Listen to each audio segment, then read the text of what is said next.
Dice, cotidianamente cuando escuchamos una conversación, espontáneamente comprendemos. Y esto se debe a que dentro de nosotros ya existen algunas reglas de interpretación de sonidos y del contexto. Y lo que ocurre automáticamente e inconscientemente en una conversación de la vida diaria cambiaría si se trata de un tema que nunca hemos escuchado, aún si se trata en nuestro propio idioma. Esto cambiaría si se realizara un estudio hermenéutico a lo que estamos escuchando. Y si esto sucede en nuestra vida cotidiana, ¿cuánto más si estamos leyendo un libro que fue escrito en otros idiomas? Y lo que los traductores hacen es tratar de interpretar lo que ellos entienden. De ahí debemos poner mucho más cuidado en el estudio de la palabra de Dios. Siguiendo estas pautas que nos llevarán a mantenernos en una sana interpretación de las Escrituras, no olvidemos que la suma de tu palabra es verdad, según el Salmo 119, 160. Uno sería verdad, como una ecuación lo pone aquel aquí, más otra hacen otra gran verdad. La suma de tu palabra es verdad. Creemos que Dios nos ha dado estas herramientas para poder indagar, porque como escribió el sabio Salomón, cuanto más sabio fue el predicador, tanto más enseñó sabiduría al pueblo. Escuchó, noten estos verbos, escudriñó y compuso muchos proverbios. Noten, escuchó, escudriñó y compuso muchos proverbios. Procuró el predicador hallar palabras agradables y escribir rectamente palabras de verdad. Las palabras de los sabios son como aguijones y como clavos hincados los de los maestros de las congregaciones, pronunciadas por un pastor. Esto es un extracto del Eclesiastés, ¿verdad? Entonces, yo creo que nosotros, aunque le enseñemos a una persona o le enseñemos a nuestra familia, que sería algo muy importante, que podamos realmente saber que las palabras que sean como aguijones, ¿verdad? Y clavos bien hincados en el corazón de las personas. Yo creo que estamos conscientes que el tiempo se acorta y habrá ocasiones en las que hablemos con alguien una sola vez en la vida, ya sea casuísticamente que se da esa oportunidad y que tal vez los 5 minutos que nosotros tenemos para hablarle a esa persona o media hora, no sé, sean clavos bien hincados, ¿verdad? Que puedan servir de bendición para esta persona. Hermenéutica es lo que vamos a ver hoy, por lo menos una introducción de hermenéutica,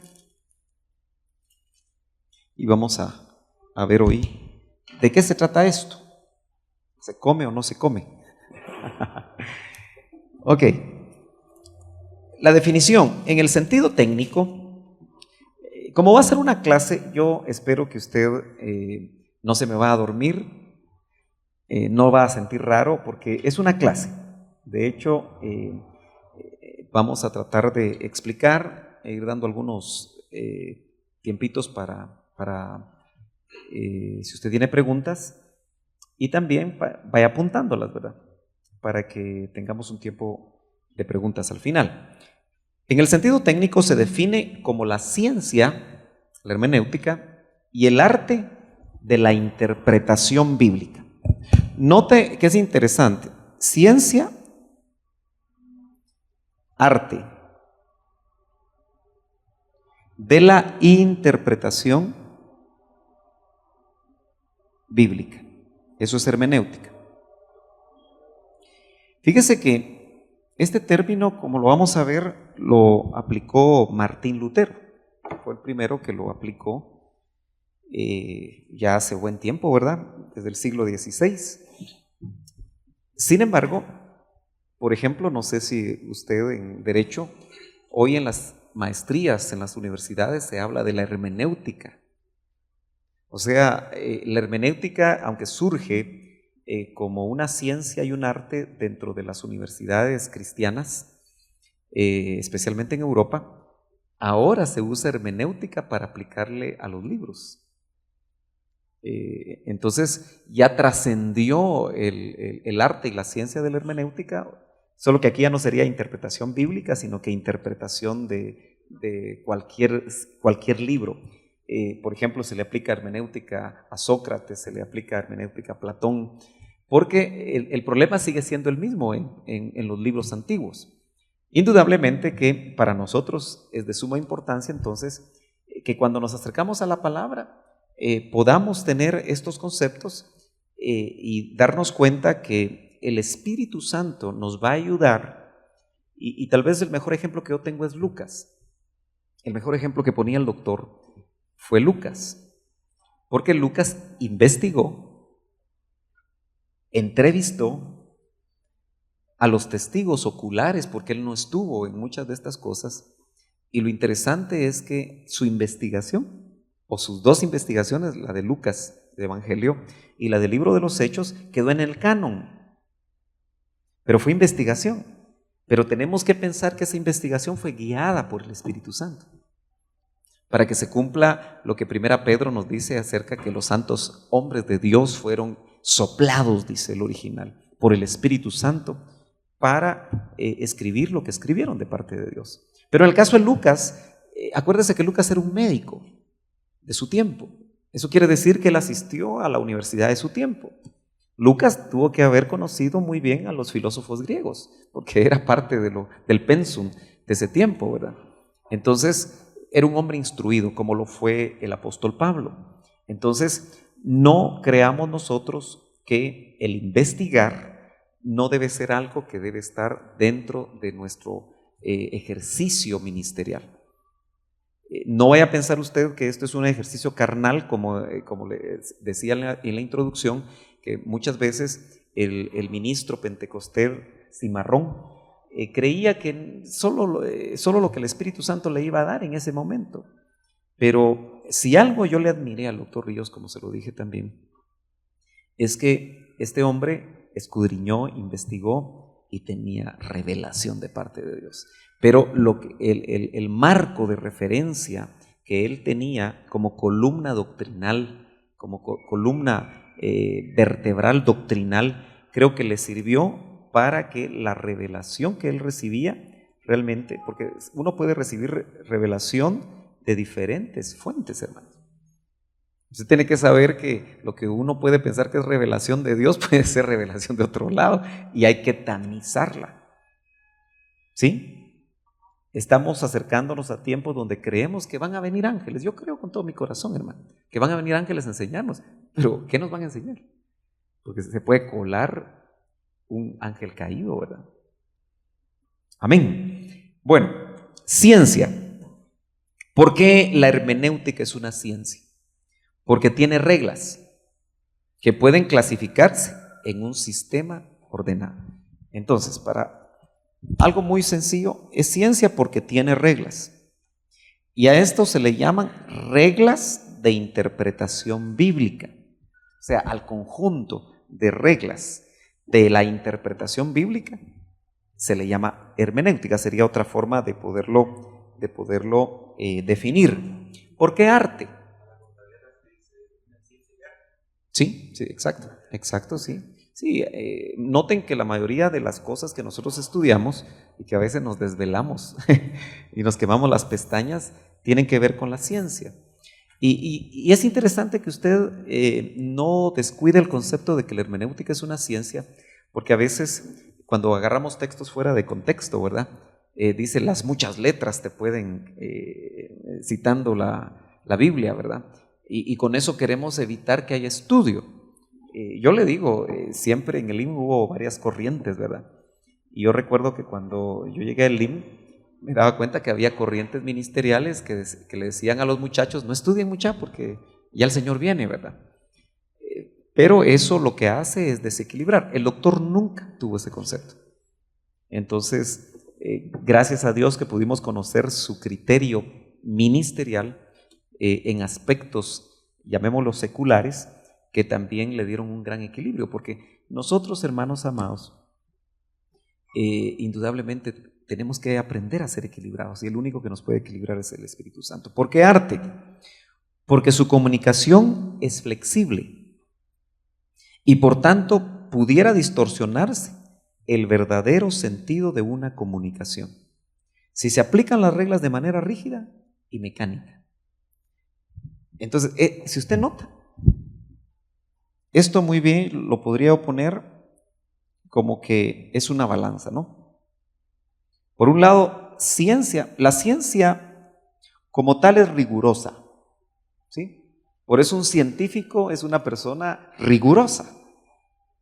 Entonces, si fuera solo ciencia, lo más probable es que las mismas reglas rígidas nos llevarían a una conclusión equivocada, que es una de las cosas que yo en lo personal, habiendo estudiado esto en diferentes etapas, creo que tenemos que tener cuidado, y se lo puedo decir por experiencia personal. El problema del teólogo puro es que se va por el lado de la ciencia exclusiva y trata, en cierta manera, de meter a Dios en una probeta y meter a la Biblia bajo las reglas. Por ejemplo, una de las cosas que vamos a ver aquí más adelante y que voy a tratar de prepararles un tema un poquito más fuerte es sobre lo que es la crítica textual. Y es que la crítica textual, cuando uno la mira o tiene por primera vez acceso a la crítica textual, uno cuando escucha ciertas cosas que dicen, uno quisiera agarrar al otro y pegarle, ¿verdad? Porque está prácticamente con la crítica textual desacreditando la Biblia y llegando a conclusiones como que la Biblia no es totalmente inspirada, o conclusiones que cuando uno las escucha o las lee, uno mejor quisiera ya no seguir oyendo porque pareciera que la fuente es del diablo, ¿verdad? Y entonces es muy fácil que algunos digan, no, eso es del diablo, y lo tiran por allá. Pero en realidad lo que tenemos que hacer es mesurados, guiados por el Espíritu, pero también ser buenos apologéticos. Una de las cosas, uno de los cursos de esto es la apologética. Y la apologética viene de Apolos, que era el pico de oro del Nuevo Testamento, ¿verdad? Y Apolos realmente con lo que tenía en ese momento, dice el libro de los Hechos que defendía la fe empezando por el Antiguo Testamento. O sea, agarraba todo el Antiguo Testamento y defendía la fe. El Nuevo Pacto lo defendía a través del Antiguo Testamento. Y de ahí viene la apologética, amparada en Primera de Pedro cuando dice que nosotros debemos estar con un espíritu de mansedumbre, siempre dispuestos a dar razón. Note que dice dar razón. ¿Y usted por qué es evangélico? Porque mi mamá es evangélica. ¿Y usted por qué cree en la Biblia? Porque mi pastor dice que es la palabra de Dios. Eso no está bien. Sino que cuando nos preguntan a nosotros acerca de la fe, nosotros creo que tenemos que, según la palabra, dar razón con espíritu de mansedumbre, no pelea, no batalla, de la fe que hay en nosotros. Eso lo dice Pedro, pero eso es apologética. Entonces, ¿por qué arte? Porque si esto es riguroso, el arte lo que permite es la flexibilidad. Ahora, yo le aseguro que usted cuando oye arte dentro de la iglesia dice, bueno, ¿y eso qué tiene que ver con nosotros? Pero en realidad, tal vez lo que a mí me interesa es ver que este balance, el que lo va a dar es el Espíritu Santo.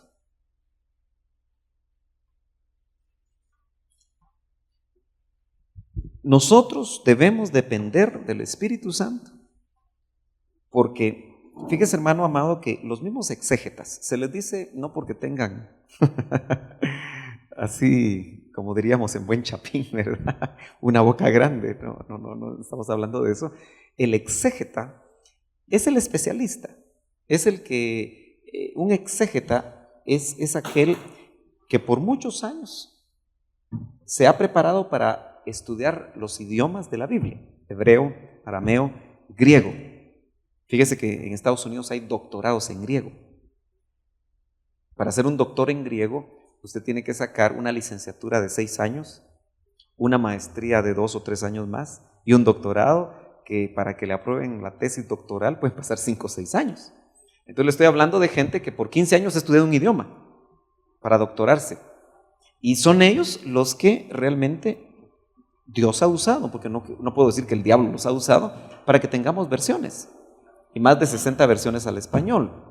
Entonces, eso significa que el exégeta, si es demasiado riguroso con las reglas, de hecho, por eso es que encontramos versiones un poco complicadas.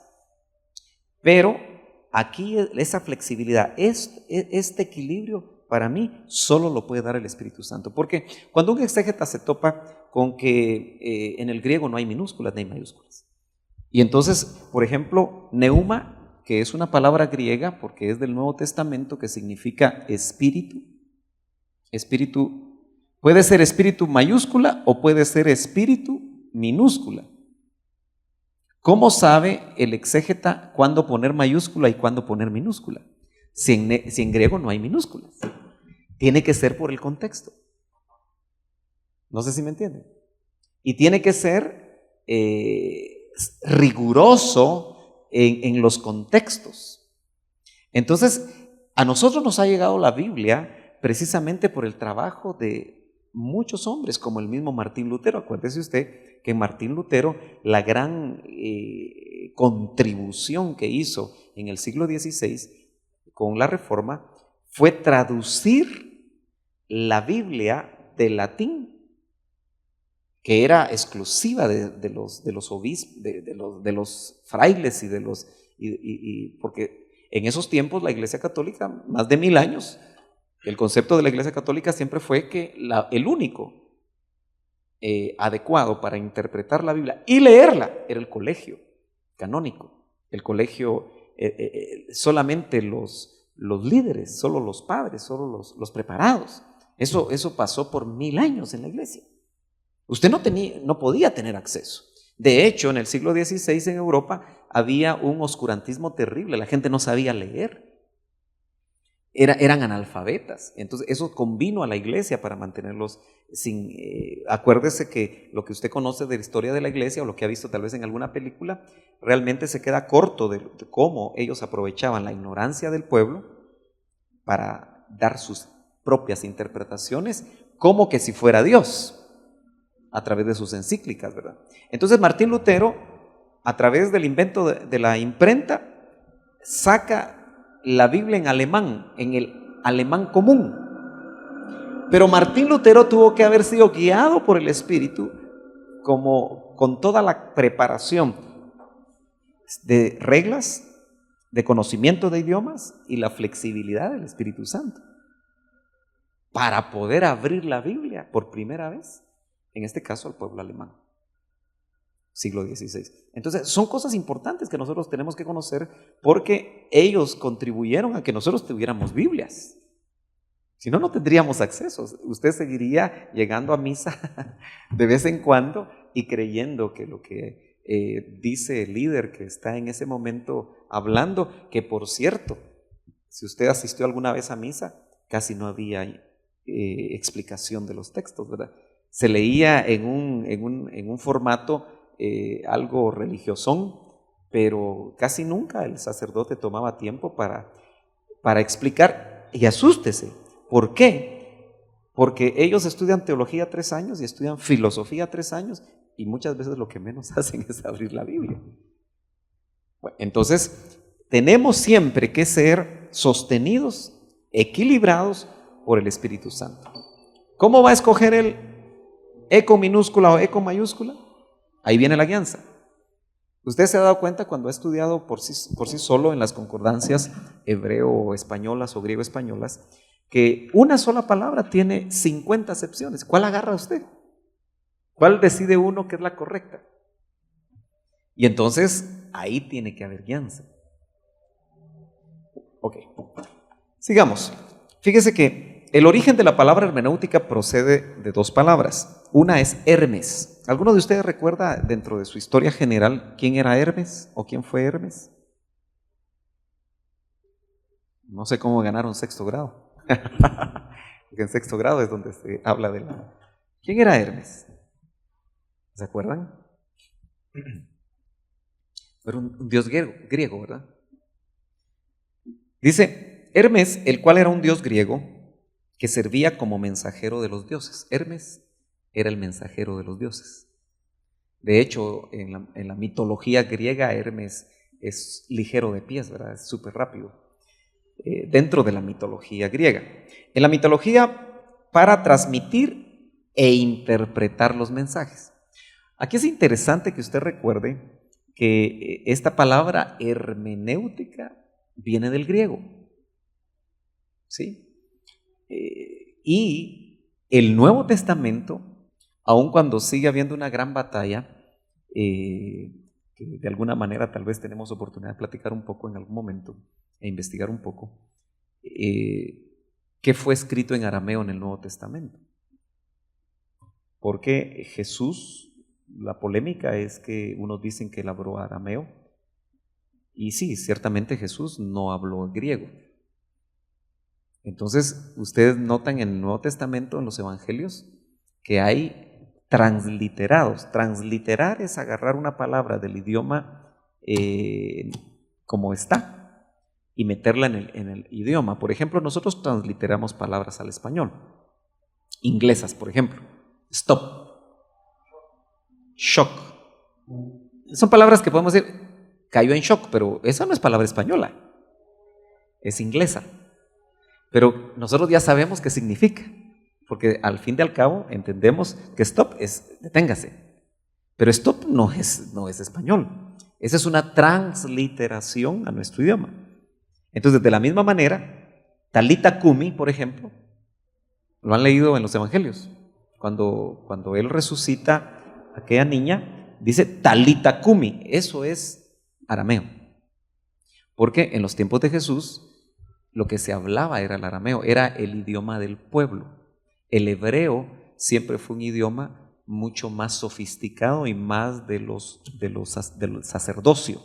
Entonces Jesús habló el idioma del pueblo. Entonces los evangelios, y también cuando uno estudia los evangelios, los teólogos dicen cosas meras complicadas, ¿verdad? Sin embargo, porque muchos de ellos llegan a la conclusión que no fue Pedro, mejor dicho, no fue Marcos el que escribió Marcos, no fue Juan el que escribió Juan, sino que ellos hablan que ya no fue en el siglo I donde se escriben, porque tratan hasta donde sea posible en sus posturas teológicas, usando demasiado las reglas y usando demasiado la ciencia, de decir que los evangelios en realidad se escribieron en el II siglo y que fueron las comunidades juaninas, le llaman, o las comunidades influenciadas por estos hombres. Cuando dicen la juanina es porque son los discípulos de Juan. Yo en lo personal no creo eso, aunque hay fuertes estudios teológicos, yo no lo creo. Creo que ahí es donde nosotros tenemos que ser acuciosos y apologéticos, pero también ser investigadores, ¿verdad? No solo decir, yo no lo creo porque no lo creo, sino que realmente tener bases. La mayoría de nosotros no nos exponemos a enseñarle la palabra al inconverso. Y nosotros necesitamos estar preparados para dar razón de nuestra fe en cualquier ámbito, como lo estaba preparado Pablo. Entonces, para eso yo creo que vale la pena. Entonces, note pues que Hermes sería esta parte. Muchas de las palabras griegas son compuestas por diferentes frases. Esto viene del dios griego Hermes, que era el que llevaba e interpretaba los mensajes de los dioses. Y la otra es ética, hermenéutica, ética, que sería esta parte de acá, ¿va? Ética, que significa principios y normas morales que rigen los actos humanos. Para dar usted puede encontrar en cualquier diccionario de la lengua española quizá una interpretación, y yo lo motivo a que lo haga para ampliarse. Pero como le digo, esta es una clase y el más beneficiado va a ser usted y aquellos a los que usted enseña. Entonces dice, Platón, filósofo griego, fue el primero que utilizó esta palabra. Acuérdense que eso lo sabemos por los diálogos de Platón. Esta palabra para referirse a la interpretación de textos. Vale la pena esa es información general. Hermenéutica es el arte, entonces, y la ciencia bíblica de interpretar. Entonces, todo aquel que enseña la palabra debe de conocer algo acerca de esto. ¿Se acuerda que el sábado hablamos acerca de que para mí, al doctor Ríos, porque más adelante, por ejemplo, aquí el autor coloca la exégesis Elim. Vamos a platicar un poquito de eso, pero realmente yo creo que en Elim hubo, y espero que siga habiendo, una exégesis Elim. Porque aunque no está compuesta de demasiadas reglas, yo creo que el doctor usó algún nivel de exégesis. Pero vamos a llegar ahí despacio. Entonces, fíjese que es el arte y la ciencia bíblica de interpretar. Creo que cada uno de nosotros va a encontrar que hay pasajes muy oscuros, difíciles de interpretar. Y muchas veces nosotros cuando los meditamos sacamos conclusiones. Lo que tenemos que ver es si aquello fue revelado o fue pensado por nosotros, aplicar ciertas reglas, tan sencillas como un texto fuera de contexto es un pretexto. ¿Verdad? Yo puedo encontrar base bíblica para lo que yo quiera. Usted sabe que un hombre puede justificar su adulterio y tener 2 mujeres tratando de hacer su propia interpretación de la Biblia. Y va a buscar hasta ejemplos, ¿verdad? Entonces, por decirle algo, ¿verdad? Entonces, creo que en escatología, el doctor para mí le dieron un principio de interpretación bíblica, escatológica, que entraría dentro de lo que llamamos exégesis Elim. ¿Y cuál fue ese? Lo que aconteció al cuerpo físico de Jesús acontecerá al cuerpo místico. Para mí esa es una regla hermenéutica. Para nosotros, probablemente la mayoría no le va a interesar. Y va a decir no. Pero es un principio porque establece un marco de referencia. Lo que aconteció al cuerpo físico de Jesús, bueno, debo estudiarlo. Acontecerá al cuerpo místico. Entonces, sobre esa base fue que él creo que recibió, yo diría, un buen porcentaje de todo lo que nos trasladó a nosotros de escatología bíblica. Para, por lo menos, conocer y tratar de ampliarnos en lo que es la escatología Elim.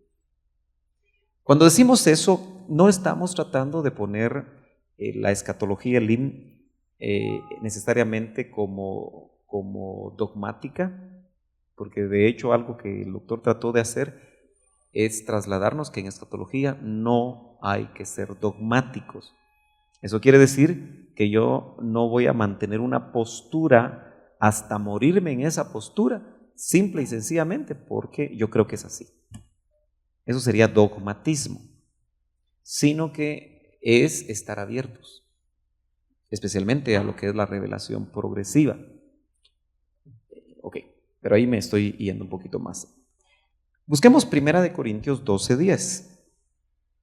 1 Corintios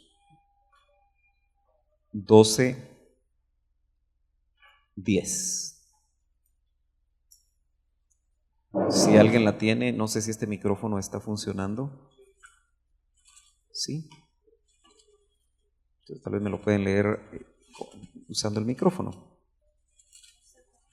12:10. ¿Ya lo tiene por ahí?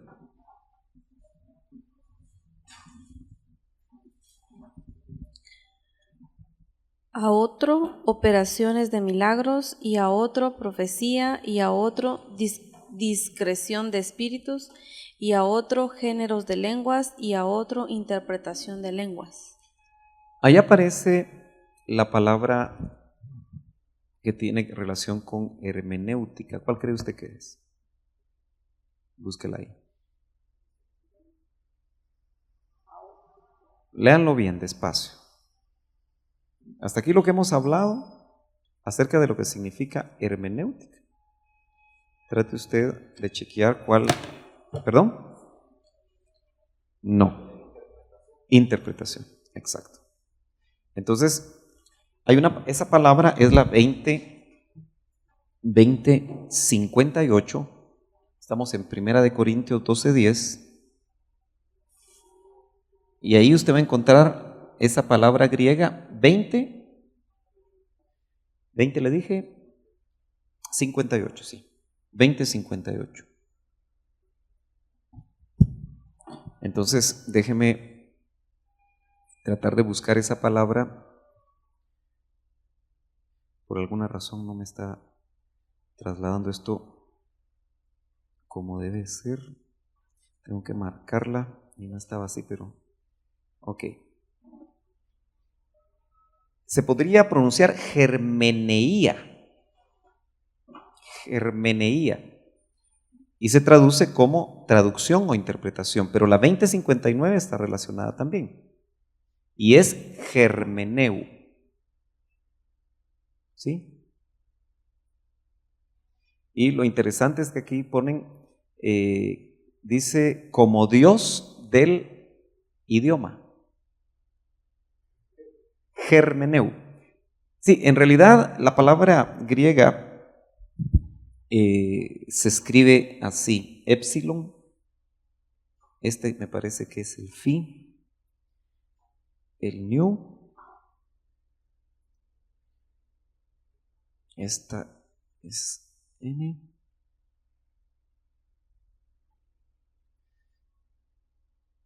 y omega, ok, hermeneu.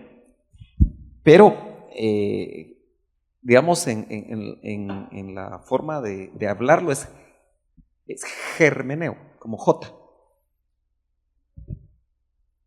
Apunte la 2060 también, que precisamente es Hermes o Hermes, precisamente el dios griego. Hermes, nombre del mensajero de las deidades. Acuérdese que entre el panteón, se le llama panteón griego o panteón latino al conjunto de los dioses griegos o los dioses latinos. Panteón. Entonces, en el panteón, usted sabe que los romanos lo que hicieron fue que agarraron la cultura griega y hasta los dioses griegos y solo les cambiaron de nombre. Entonces, entre los latinos, entre los romanos era Mercurio. Era el equivalente de Hermes en griego, ¿verdad? O sea, Mercurio. Entonces, nota usted que esa palabra aparece ahí en 1 Corintios 12:10 y también aparece en el 14:26. O sea, quiere decir que cuando el apóstol Pablo, que escribe 1 Corintios, tenía el conocimiento cuando dice interpretación de lenguas. Por eso utiliza esa palabra, creemos inspirado por el Espíritu Santo. Y una de las cosas interesantes en la hermenéutica y en la exégesis es que uno sepa lo más cercano posible cuando un griego hablaba tal palabra, qué era lo que quería decir. Por ejemplo, nosotros en nuestro idioma guatemalteco tenemos modismos, ¿verdad? Usted habla en algún país que hable el idioma español, y cuando uno predica en otros idiomas, en otros países latinos, uno tiene que tener mucho cuidado. Porque los modismos hacen que la gente se moleste porque uno a veces dice algo que para ellos es muy, muy ofensivo, ¿verdad? Entonces, recuerdo que estábamos en República Dominicana y Adira estaba hablando con unos puertorriqueños y entonces de repente parece que ya tenían un nieto y le decía, usted debe estar chochando, dijo ella, por su nieto. Se pusieron pálidos los puertorriqueños. Que sí, cuando nos dijo qué significaba chochar, era bien ofensivo. Entonces, para nosotros chochando es lo que le pasa a Francisco con sus nietos, ¿verdad? Chochando.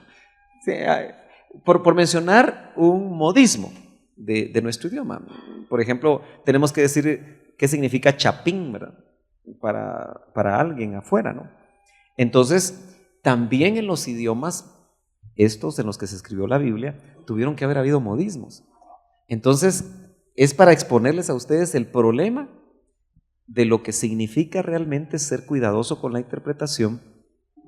Por ponerles un ejemplo, cuando uno lee en los evangelios que un rico no puede pasar así como el camello pasa por el ojo de una aguja, no puede pasar por el ojo de una aguja, uno piensa en una aguja capotera, ¿verdad? Por darle un poquito de chance.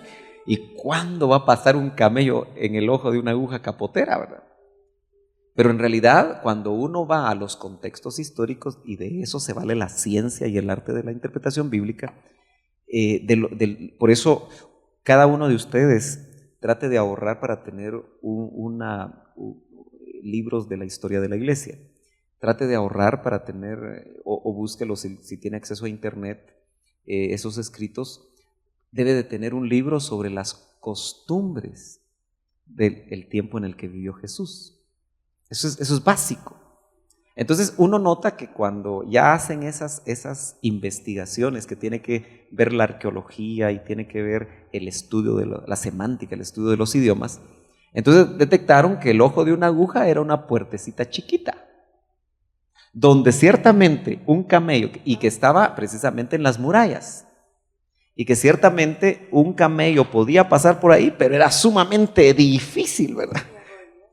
Y tenía que pasar arrodillado, pero sí pasaba. Entonces, una sana interpretación bíblica no es decir que un rico jamás va a poder pasar. Si uno cree que es una aguja capotera, uno tendría que llegar a la conclusión de que un rico nunca se va a salvar, nunca va a entrar al reino de los cielos. Exacto, y entonces se mete uno a problemas como esos, sino que lo que sí dice el contexto es que así como fue difícil que un camello entrara, y eso sí lo vemos nosotros, que a una persona rica le es más difícil muchas veces que a una persona pobre. Obviamente no vamos a quitar el hecho de que al pobre, al rico y a cualquier persona es el Espíritu Santo, pero a uno mismo como discipulador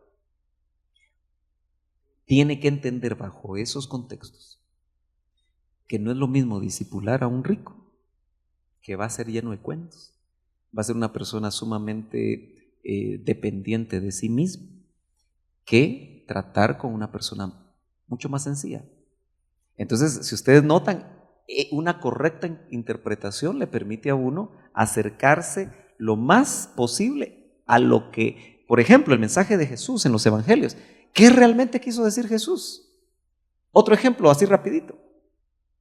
Cuando el Señor dijo, deja que tus muertos entierren, que los muertos entierren a sus muertos, si uno lo agarra y uno capta en el español exactamente lo que está oyendo, uno dice, Jesús como que era rudo, ¿verdad?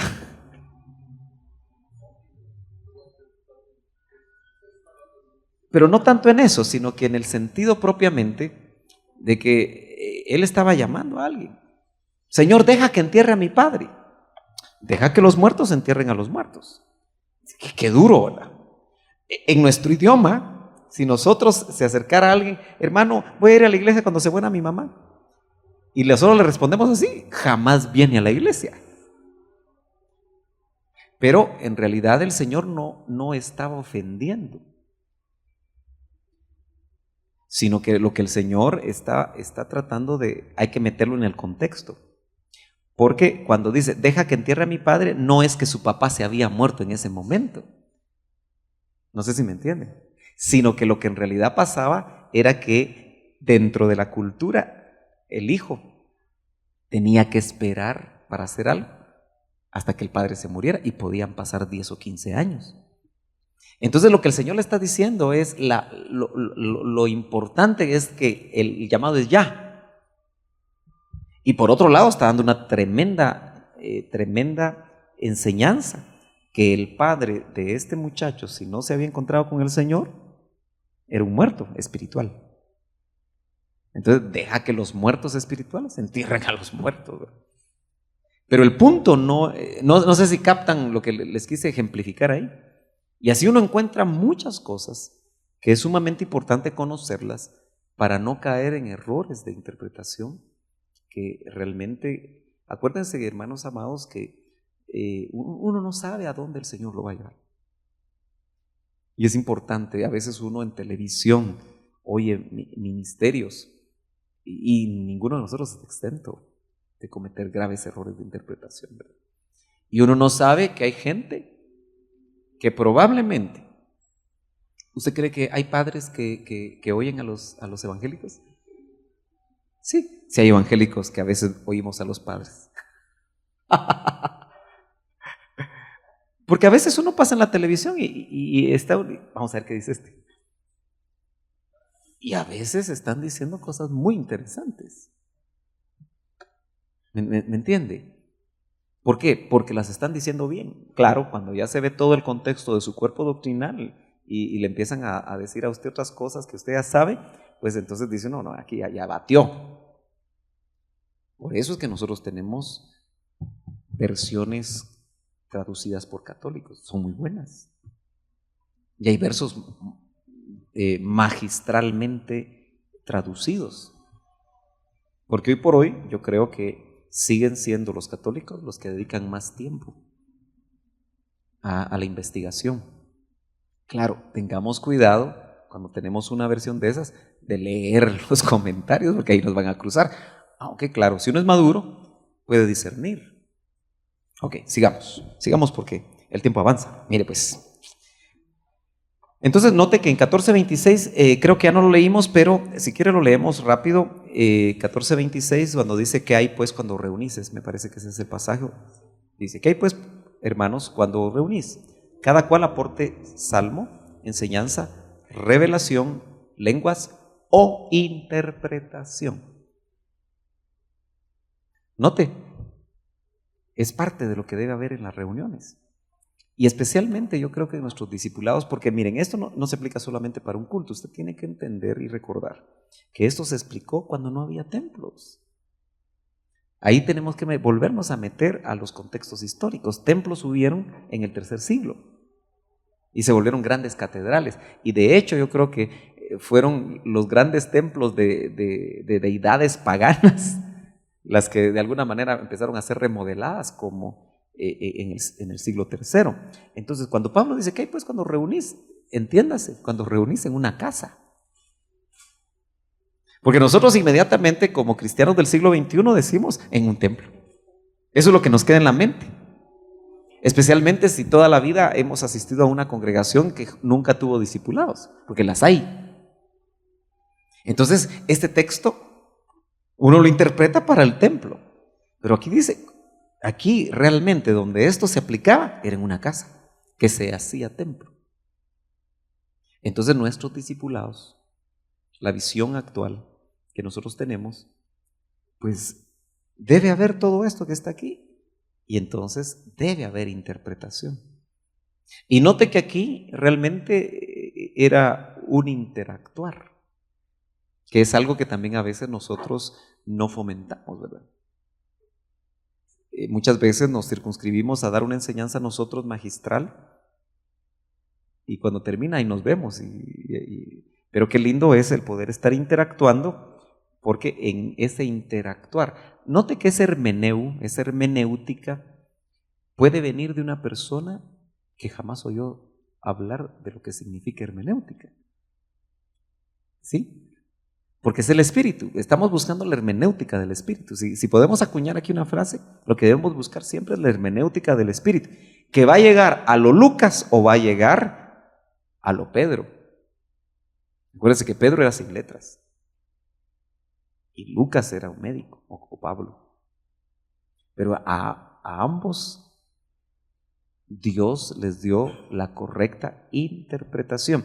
Y una cosa interesante que es un poquito difícil, pero ojalá que usted lo logre visualizar, es el hecho de que Pablo, que escribe la mayoría de las cartas a la novia, Pablo conocedor de los griegos, porque Pablo para poder aprender griego tenía que leer en griego.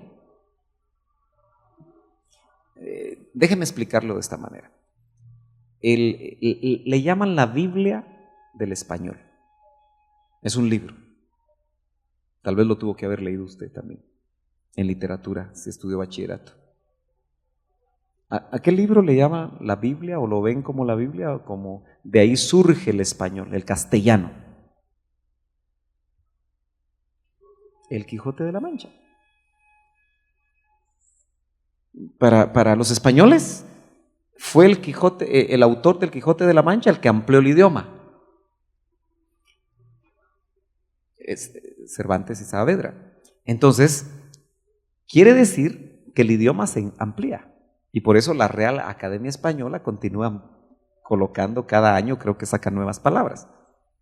Por decirle algo, antes no se podía decir ingeniero, ingeniera o arquitecta, era arquitecto. Pero ahora ya se puede decir arquitecta, ya lo aceptó la Real Academia Española. Bueno, ¿por qué le quiero decir esto? Porque Pablo sabemos, según lo que escribe el libro de los Hechos, que era un hombre conocedor de los poetas griegos. Entonces Pablo conocía de tal manera el idioma griego, porque Pablo sí escribe en griego, es seguro que él escribe en griego, aunque hablaba arameo. En sus defensas, en el libro de los Hechos, les habla a los judíos en arameo. Pero acuérdese que Pablo escribe para los gentiles que hablaban griego koiné, y el griego koiné era no el griego clásico de los filósofos, sino que era el griego del pueblo. Si usted quiere, era como el caló, ¿verdad?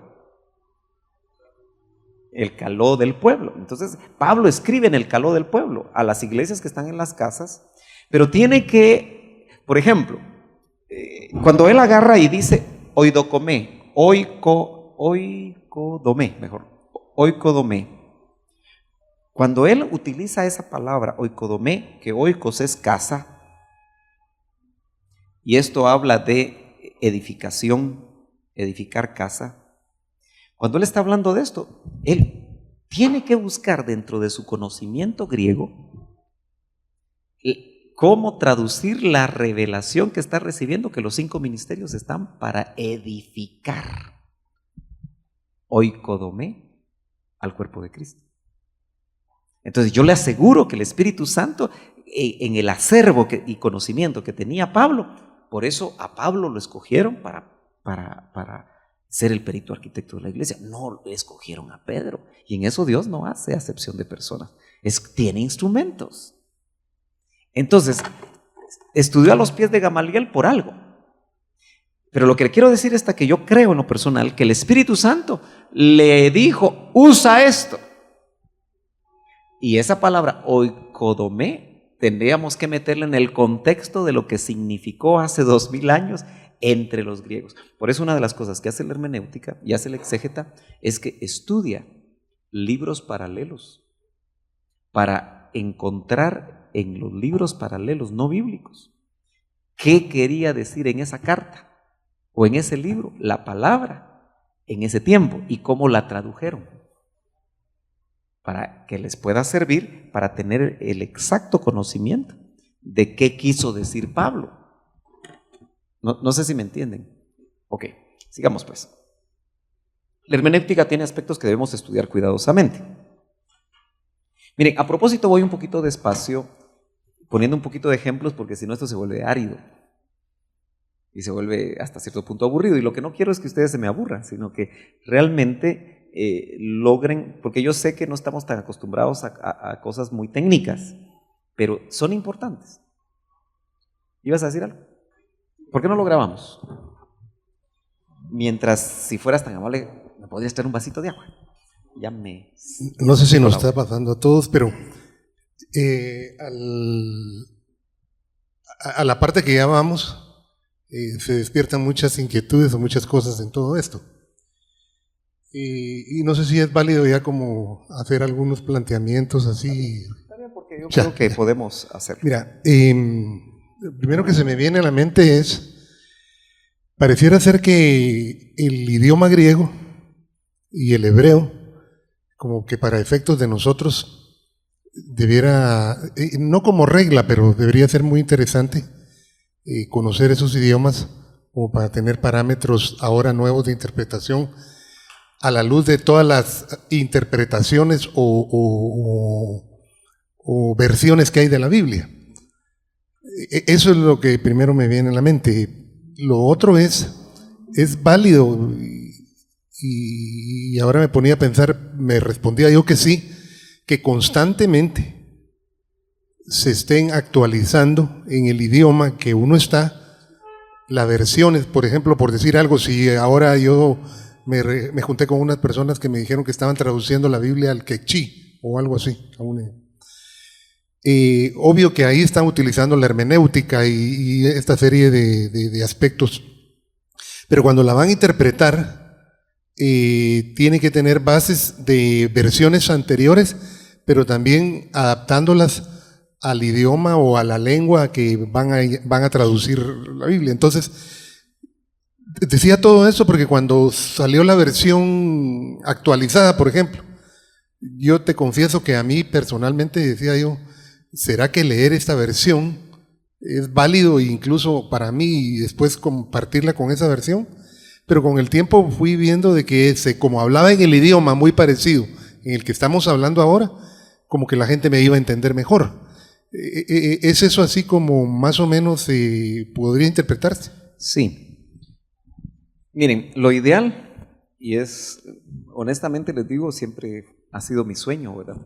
No lo he logrado.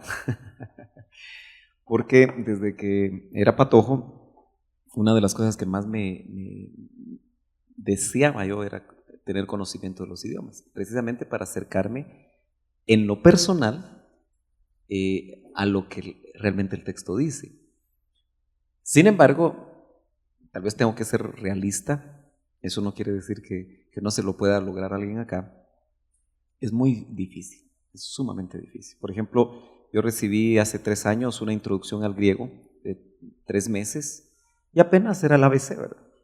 Pero de todas maneras es interesante. Y recibí una introducción del hebreo, otros 3 meses, pero apenas lo toqué.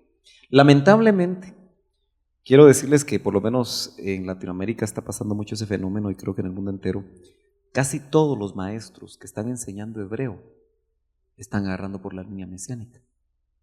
Entonces, una de las maneras como los mesiánicos están capturando un montón de cristianos evangélicos es que les empiezan a enseñar hebreo. De hecho, yo iba a empezar con un maestro para profundizar y lo que no me gustó, y se lo tuve que decir, es que porque él estaba agarrando el sesgo mesiánico. Porque la mayoría, pero son latinoamericanos, pero que han estudiado hebreo en diferentes institutos bíblicos o seminarios, pero el hebreo mismo es un tremendo gancho para que estos maestros se vuelvan mesiánicos. Entonces, lo peligroso que también es, ¿verdad? Obviamente hay lugares especializados, pero tal vez creo que lo importante en esto, por tu aporte y pregunta a la vez, es que existen, creo yo, actualmente ayudas como concordancias hebreo-españolas y griego-españolas que no te hacen un conocedor del griego ampliamente, pero sí te ayudan. Te da una, y entonces es aquí donde yo en lo personal he creído que es el Espíritu Santo el que nos auxilia. No sé si me entienden. Y otra vez es donde se hace sumamente importante. Ahora uno podría decir, bueno, entonces quedémonos solo con el Espíritu Santo. Momento, pueblo. Yo siento que esas son salidas de ser negligentes.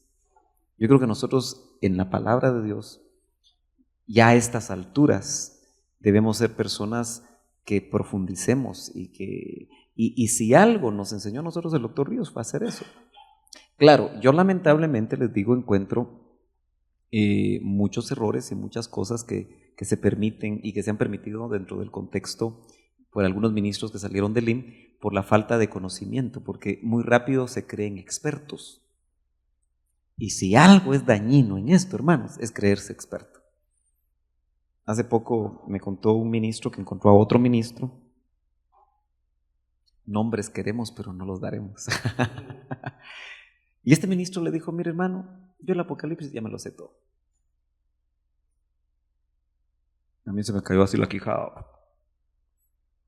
Jamás oí yo al doctor Ríos, con todo el conocimiento que nosotros, hermanos amados, nos pasaríamos 15 años estudiando la escatología del doctor Ríos y no terminaríamos, solo de estudiar lo que él enseñó.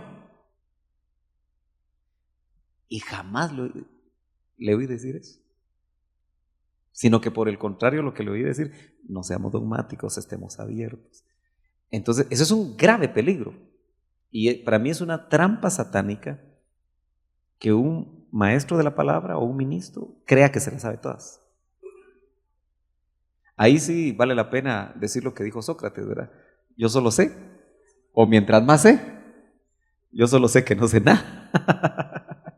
Porque la palabra de Dios es tan vasta que yo creo que uno apenas la logra atisbar en su superficie.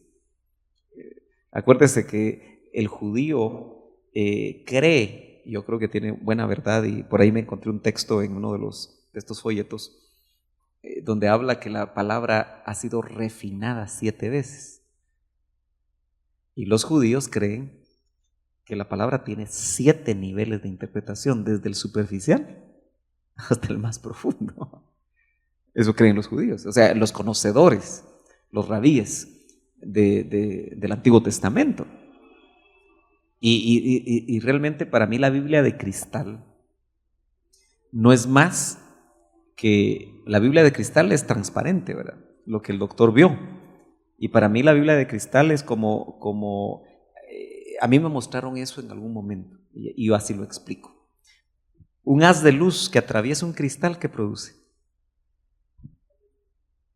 El arco iris. Y llamativamente, ¿cuántos son los colores del arco iris? 7. Entonces, para mí, cuando viene revelación, la Biblia de cristal lo que contiene son esos 7 niveles de interpretación, ¿verdad? Por eso usted no se asuste ni sea dogmático cuando usted tiene un verso y Dios le da una interpretación y después oye a otro que agarra el mismo verso y tiene otra. No necesariamente diga, este está equivocado. No, hay que ver en qué nivel, en qué revelación anda él, ¿verdad? No sé si me entiende, ¿verdad? Amén. Sigamos, pues. Dice, historia breve de la hermenéutica. La interpretación bíblica se remonta a los siguientes periodos y era conocida como exégesis. Posteriormente, primero fue conocida como exégesis. Posteriormente fue Martín Lutero quien la denominó hermenéutica bíblica. ¿Por qué le puso bíblica? Para separarla de las otras hermenéuticas. Pero anteriormente se conocía como exégesis. Luego vamos a hablar un poquito de eso, no hoy. Pero está la exégesis judía antigua. O sea, usted puede encontrar libros de exégesis judía antigua que deben ser muy difíciles de entenderlos, ¿verdad? El uso del Antiguo Testamento por el Nuevo Testamento. La exégesis patriarcal. La exégesis medieval. Eso quiere decir que la exégesis fue evolucionando según los niveles de la historia. La exégesis de la Reforma. La exégesis de la post-reforma. La exégesis moderna.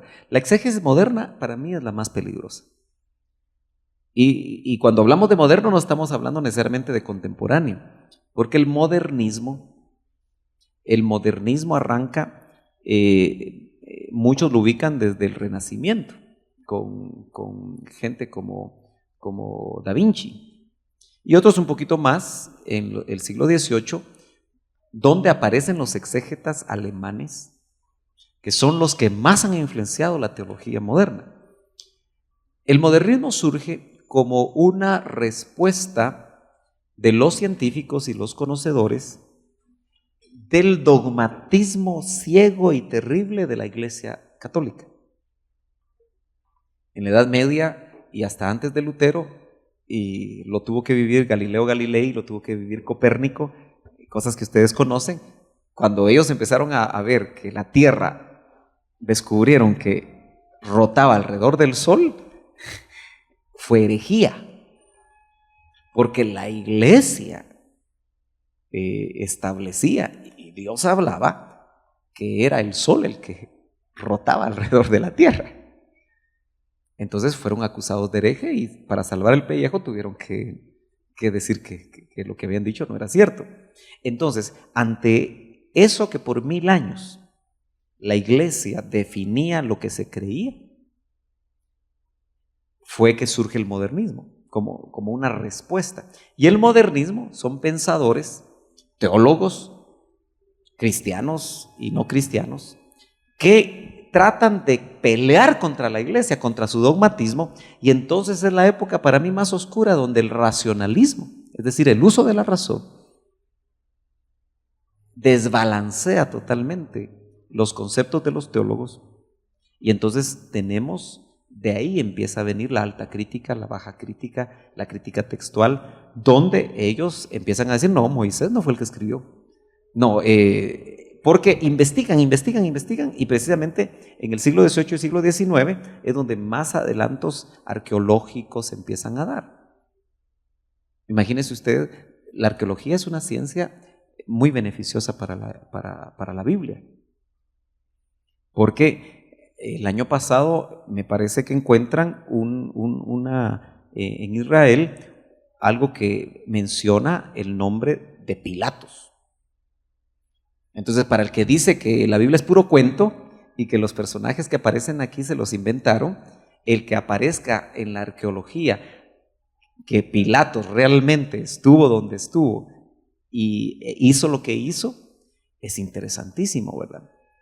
Otros parece que encontraron, no estoy totalmente seguro, la tumba de Caifás. Entonces, en la medida que la arqueología como ciencia, que son, si usted quiere, ateos los que descubren eso, avalan que esto es verdad. Y esas son cosas que en determinado momento nosotros debemos conocer. Porque por ahí también han dicho que encontraron la tumba de Jesús, ¿verdad? Y que son los huesos de Jesús. Entonces también tenemos que estar muy listos. Porque, acuérdense, hermanos, nosotros, una de las cosas que tenemos que estar muy claros es que nuestros jóvenes no se la creen toda.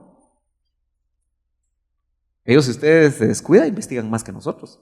Se meten a la computadora y ¿y qué van a encontrar en la computadora? Un montón de información que si un ministro o un discipulador no la conoce, va a decir, mira vos, eso es del diablo, le va a decir. No estés viendo eso. Y entonces el joven en su deseo se va a quedar frustrado, va a decir, qué raro, ¿por qué no me explican? Ok. Y dentro de esto, aquel puso la exégesis Elim. Bueno, esto apúnteselo usted al hermano Jorge, ¿verdad? Pero yo lo medito y digo, bueno, sí, yo creo que nosotros tenemos un nivel de exégesis que deberíamos de conocer precisamente estudiando qué fue lo que hizo el doctor. Por ejemplo, una de las cosas muy interesantes que yo logro ver es que el doctor tuvo por 10 años un grupo que se llamó Grupo de Conformación de Doctrina. Y para mí, voy a usar una palabra, tal vez no todos la van a entender, pero voy a tratar de explicarla, fue una excelente dialéctica. Porque fue un continuo compartir la revelación que recibió y como 10 o 15 ministros examinándola, porque nos dio esa oportunidad. Y por decir, mire hermano Otto, pero ya se dio cuenta de tal cosa. Y yo tengo algunos estudios ahí, tal vez ustedes también los han escuchado, donde se nota que se está, si ustedes quieren, en una mesa como esta, hablando sobre los puntos. Y obviamente él como apóstol sentaba doctrina, pero a él le sirvió. Entonces, pero el aporte de los demás ministros también le servía. Y si usted quiere, hasta el hecho de que más de alguno en algún momento se bajaba de la moto al hermano Otto.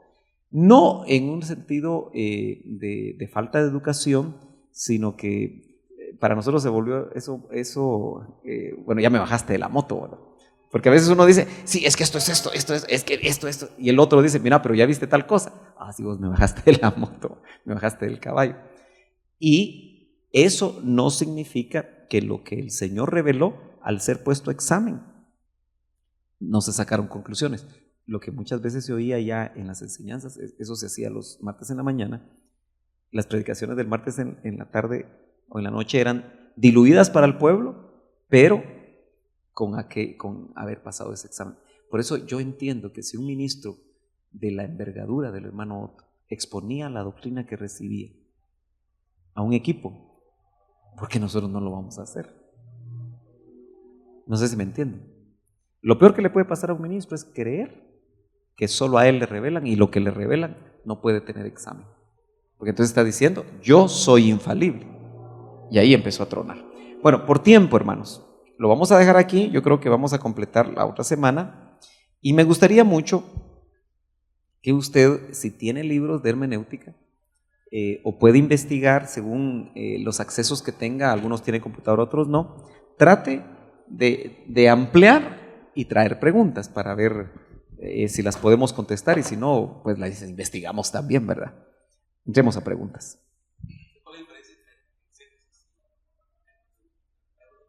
Fíjate que se llamaba exégesis, como lo vimos aquí, antes, y luego se empezó a llamar hermenéutica. Yo diría que la exégesis realmente es el ejercicio de la interpretación usando las reglas y está dentro de la misma hermenéutica. Por eso se llamó primero exégesis y ahora hermenéutica. Diríamos que la hermenéutica encierra al mismo ejercicio de la exégesis, que precisamente te va a llevar de los textos a sacar la interpretación, o sea, el proceso de sacar de los textos, utilizando las reglas, los conocimientos de los idiomas, las figuras literarias, y trasladarlo a un concepto asequible, fácil de entender para las personas. Ese procedimiento se llama exégesis. Y el movimiento opuesto le dan el nombre de eisegesis. Pero eso lo vamos a ver más despacio. Porque también como que de aquí se puede interpretar al revés. Hay cosas interesantes, pero ahorita no nos vamos a complicar en eso. Diríamos que hermenéutica es como el marco de referencia y el proceso. Por eso exégeta es uno que interpreta. Por eso generalmente le dicen exégeta al que traduce Biblias, ¿verdad? Porque o se le dice erudito, es un erudito, ¿verdad? Es una persona que realmente es una autoridad en lo que hace. ¿Ok?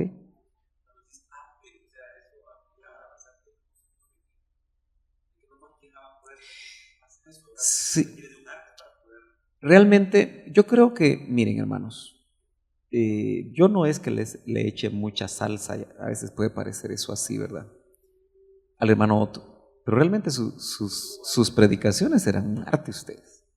Si ustedes le ponen atención y oyen sus predicaciones, eran un arte. Cuando entremos a homilética es el arte de la predicación. Mientras la hermenéutica es el arte de la interpretación, la homilética es el arte de la predicación, es un arte. Y de hecho yo creo que nosotros deberíamos de ser lo mejor posible en cuanto a comunicadores. Miren, si el mundo, por ejemplo, un abogado, yo no sé si ustedes llevan dentro de los cursos cómo hablar en público. Y yo creo que muchos de ustedes en derecho tienen que, especialmente para la moda nueva que son los juicios orales, tienen que saber hablar y tienen que ser persuasivos. Entonces, sí, en lo secular, un locutor, una persona que habla en público, un gerente, tiene que saber cómo transmitir las cosas y ser asertivo y saber hacerlo. ¿Cómo no lo vamos a hacer aquellos que llevamos la palabra? Yo algo que quiero trasladarles desde acá es que tratemos de buscar la excelencia en lo que hacemos cuando servimos al Señor. Porque yo sé que somos gente ocupada, yo sé que tenemos mucho que hacer, pero si ustedes analizan cada quien su agenda, yo les aseguro que puede meter 1 o 2 horas semanales para poder aprender más cosas y desarrollarse más. Sí, Daris. No sé si se está, yo creo que no se está grabando, ¿verdad? Si todavía se está grabando, que quede grabado. Sí, tal vez a manera de ampliación de lo que usted estaba platicando, por ejemplo, en el campo jurídico, nosotros hasta tenemos un código que es de ética. Y este código lleva inmerso algo que nosotros, es lo primero que nos entregan al momento de una colegiación. Está inmersa la forma de hablar, o sea, porque nos dan un orden de cómo nosotros tenemos que hablarle a los jueces, a los magistrados, a los colegas, a los clientes, cómo debemos de comportarnos, cuál es nuestra postura ante tantos problemas que se tienen de una persona, cómo interpretarlos. E inclusive tenemos en este código hasta la manera de vestir, cómo un abogado debe de vestir, porque nosotros no podemos ir de jeans o de o de ni siquiera, sí, no podemos utilizar ni siquiera la zapatilla. Nosotras de mujeres no podemos ni siquiera utilizar zapatilla. Nos rigen todo eso, un pantalón, una falda, un saco, la postura que nosotros debemos de tomar ante, por ejemplo, estamos en un debate, la mayoría cuando son orales y públicos no te permiten utilizar las leyes porque tienes que ser conocedor de lo que estás hablando. Si tú vas a interponer, por ejemplo, es un debate penal, entonces pues todo el mundo está peleando por su causa, pero entonces está hablando la parte opuesta, yo tengo que ir anotando todo lo que él está diciendo, interponer mis objeciones, pero todo es oral. Entonces eso lleva preparación, lectura. Por ejemplo, cuando el hermano dice del estudio que llevan, por ejemplo, hasta para hacer un memorial, por ejemplo, de que fuera de rutina. O sea, yo sé qué pasos son los que deben de seguir, pero cada materia tiene su arte, e inclusive dentro del mismo derecho hay derecho laboral, penal, civil, y nada lo rige un mismo código. Cada área tiene su propio código. Entonces yo pienso que es lo mismo en todo esto, porque nosotros tenemos historia jurídica, aparte de la historia jurídica tenemos historia del derecho, tenemos homilética jurídica, hermenéutica jurídica, tenemos también filosofía jurídica. O sea, hay un montón de cuestiones que nos llevan siempre orientados a ver lo que es la interpretación de la ley. Yo creo que si en lo secular se exige tanto, de alguna manera, mire, yo creo que hay algo que yo le llamo el efecto péndulo. Precisamente el modernismo, porque dentro del contexto del modernismo salen en el siglo XIX todos los misioneros a América Latina. De hecho, los misioneros que salen y vienen a evangelizar Guatemala, que tiene unos 120 años de evangelio, son personas preparadas, anglosajones, la mayoría, o de Europa, pero es gente que salió y estudian para ser misioneros y traen una preparación académica, teológica. No podemos quitar el hecho de que a ellos Dios los usó. Y vienen más presbiterianos, bautistas, y luego surge el movimiento pentecostal. Entonces, el problema es que en cualquier país donde primero aparecieron, digamos, los teólogos, los misioneros preparados, y después surge el movimiento pentecostal, lo que siempre le achacan los tradicionales a los movimientos pentecostales o neopentecostales es la poca preparación. Y lo que le achaca a la Iglesia Católica, ¿por qué cree usted que jurídicamente? Porque uno piensa que eso no afecta. Pero ¿por qué razón? Por ejemplo, yo para sacar personería jurídica de esta congregación me tuve que meter a la universidad. Porque me pedían 8 cursos de maestría de teología para poder tener acceso a esa posibilidad de que el Ministerio de Gobernación me acepte a mí como un pastor.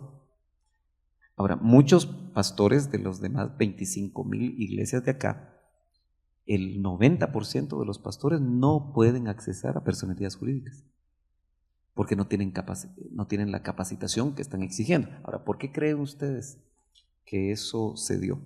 Porque la Iglesia Católica dice, bueno, nuestros sacerdotes tienen 6 años de capacitación a nivel universitario. ¿Cómo es posible que ustedes no? Entonces se cabildea a nivel de Congreso y se establecen leyes que uno cree que no van a afectar, y claro que se afectan. Y tienen razón en el sentido, tienen razón hasta cierto punto, porque si no, el mismo Jesús no hubiera podido ejercer en su tiempo, ni Pedro ni Pablo. Entonces, acuérdense que este es un movimiento humano, es un movimiento humanista. Tienen razón en el sentido que yo creo que sí debe haber un incentivo que debería venir no por leyes humanas, sino que un incentivo espiritual, cuando dice la Biblia, no hagamos la obra de Dios indolentemente. Entonces, en ese sentido, yo creo que sí, nosotros es válido que nos preparemos, no para pasar 15 años en un instituto bíblico y después salir de pastor, no. Pero sí el hecho de que el Señor nos ha llamado y estamos haciendo una labor, que nosotros tengamos la conciencia de lo importante que es que nosotros nos preparemos. aunque sea autodidactamente. De hecho, yo creo que mucho de lo que el Espíritu mueve es autodidacta. Pero, por ejemplo, yo creo que alguien que enseña Biblia tiene que desarrollar el hábito de la lectura. Porque si no lee los versos que va a usar, y si no hace ciertos ejercicios hermenéuticos cuando haya necesidad, en algún momento no está siendo un buen instrumento. Entonces yo creo que indudablemente no estamos hablando de que solo eso se va a hacer. Una persona deberíamos de tomar tiempo para orar. Es sumamente importante. Estar tiempo con el Señor, Señor, ¿qué tienes para tu pueblo hoy? Eso no se debe olvidar. Pero como ahorita estamos haciendo énfasis solo de la herramienta. Pero de nada sirve un machete si la persona no sabe usar el machete, ¿verdad? Ahí se oxida el machete y no se logra usar. Entonces, esto que estamos viendo, manejémoslo con mucha madurez. Porque, miren, aquí siempre se dan varios efectos cuando uno empieza a estudiar esto. Hay gente que se mete de cabeza en esto. Y le gustó tanto que se metió y dice, hermano Sergio, puedo ir a un instituto bíblico y termina volviéndose teólogo. Los he visto, yo los he visto. No, y a la larga después se volvió un ratón de biblioteca. No pretendemos eso. Si esto nos lleva a ser los primeros lectores de la Biblia, asiduos, porque le digo, mire, una de las cosas que yo le vi al doctor y que realmente yo no he visto que eso en muchos, es que él agarraba la Biblia, claro, ya era un hombre a tiempo completo, estaba dedicado al ministerio, versión que le llegaba, se la podía leer una cuarta parte, subrayando.